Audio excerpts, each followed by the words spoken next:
Howdy howdy, Jolly Green here, your #1 guide to enjoying your thru hike.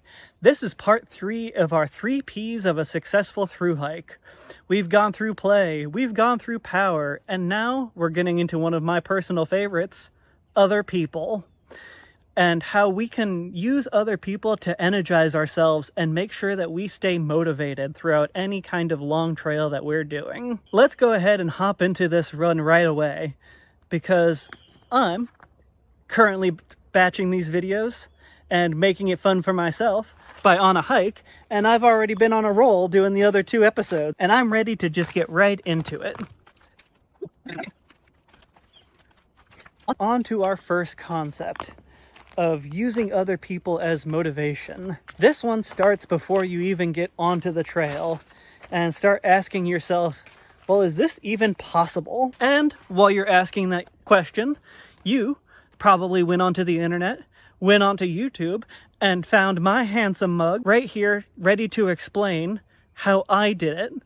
And that brings us to our very first concept, called Vicarious Mastery. You see, the human brain is a masterclass at empathy and taking what we see from other people and seeing that it's possible and being able to do it ourselves. There are 2 really big voices that prove this concept, Dr. Albert Bandura and Dr. Robert Cialdini. You see, Albert, I'm just going to go by their first names because it's easier. Albert coined the phrase social cognitive theory, which is a very fancy and technical term for if you see someone else do it, your brain knows that it's possible, and not only possible, views it as very likely. I'm sweaty and I smell bad and the flies are all about me right now. Our very first section here is all about social proof. You see, social proof or social cognitive theory are 2 examples of just how our brains are designed to see other people succeed and know that it's possible.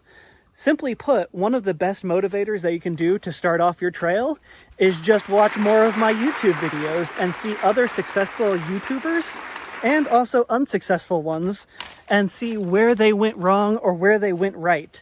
The whole point here is to try and get as much data as you can to see how it is that other people actually accomplish the goal that you have. So if there's ever any kind of project that you don't know how you're going to do, just look up examples of people doing it successfully in similar aspects, and it very much increases your potency for being able to do it successfully yourself. The next way that we can use other people to motivate ourselves is through pre-commitment. You see, when I was just starting out my trail, one of the best pieces of advice that I heard on YouTube is to make it public. Share it on social media, tell all your friends, blast it to the world. Tell everyone that you're going. Because by keeping yourself accountable in this way, you have that social pressure. According to a study done by the American Society of Training and Development, found that the probability of achieving a goal increased by 95% whenever you have a specific accountability appointment with a person that you've committed to. I mean, 95% more likely to actually achieve your goal just by telling someone else specifically and keeping yourself accountable is such a crazy, easy way to give yourself an advantage that it would be ridiculous not to. That level of being able to have other people see you on your journey and know that they're also following you is such a great motivator to help keep you from chickening out. And the best way to complete your thru hike is to start it in the first place. And then finally, for this last section, it should be obvious, but a lot of people really want to help and see you complete this thru hike. I'm gonna jump. Yeah. A lot of people want to see you do this successfully, but according to Vanessa Bonds and Francis Flynn, research detailed in the book, You Have More Influence Than You Think, shows that people are 50% more likely to help us than even we realized. And so in this vein, I want to tell a story about how I almost didn't complete my thru hike. I was halfway through. I was about to get into the Shenandoahs when I had a big problem. I ran out of money.